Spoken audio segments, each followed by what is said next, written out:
नमस्कार साथियों, ये जो अभी हम थोड़ा सा नेचुरल फ्यूल की बात करेंगे। प्राकृतिक जो हमारे ईंधन हैं, ख़ास तौर से कोयला और पेट्रोल, और इनकी उपलब्धता और इनके प्रयोग पर हमें किस तरह से ध्यान देना चाहिए। आपको मालूम है कि ये इनका ज़्यादा प्रयोग हमें दो तरह से हानि पहुंचा रहा है। एक तो ये है कि ये बहुत ही तीव्र गति से समाप्त हो रहे हैं, और दूसरा ये कि ये बहुत ज़्यादा वातावरण को पोल्यूटेड कर रहे हैं, प्रदूषित कर रहे हैं। तो यहाँ हमें ध्यान रखना होगा कि जब बहुत आवश्यक हो तभी हम केवल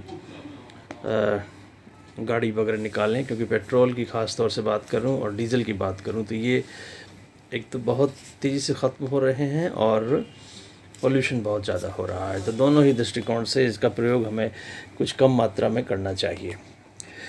थोड़ा सा ग्लोबल वार्मिंग का भी इशू जुड़ा हुआ है। ये भी आपको मालूम है कि किस तरह से वातावरण में कार्बन डाइऑक्साइड के बढ़ने से पृथ्वी गर्म होती जा रही है। तो बहुत से इश्यूज़ इंटरकनेक्टेड हैं जिन पर आपको विचार करना चाहिए।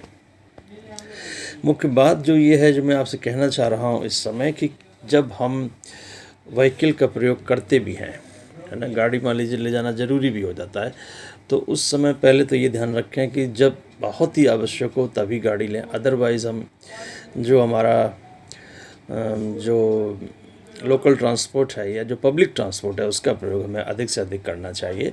अदरवाइज़ मान लीजिए गाड़ी पर्सनल यूज़ के लिए आप इस्तेमाल करते भी हैं तो उसको एक मॉडरेट सी गति पर, स्पीड पर रखें, है ना। बहुत स्पीड ना भगाएं।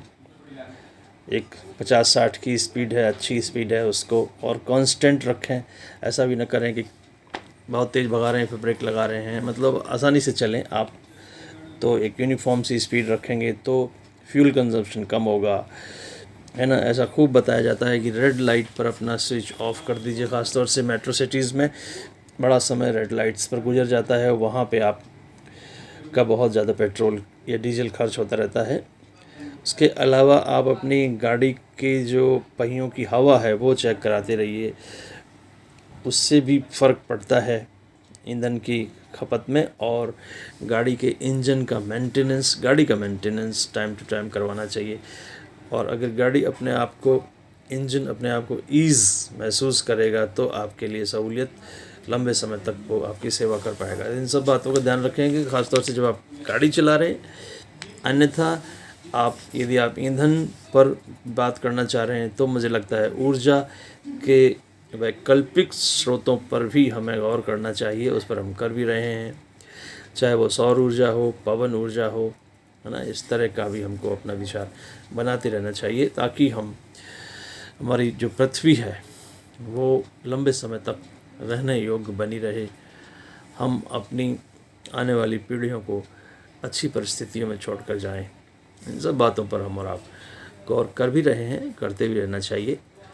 तो अभी इतनी बात आपसे करेंगे, फिर और नए मुद्दे पर, नए विषय के साथ आपके साथ उपस्थित होंगे। नमस्कार, धन्यवाद।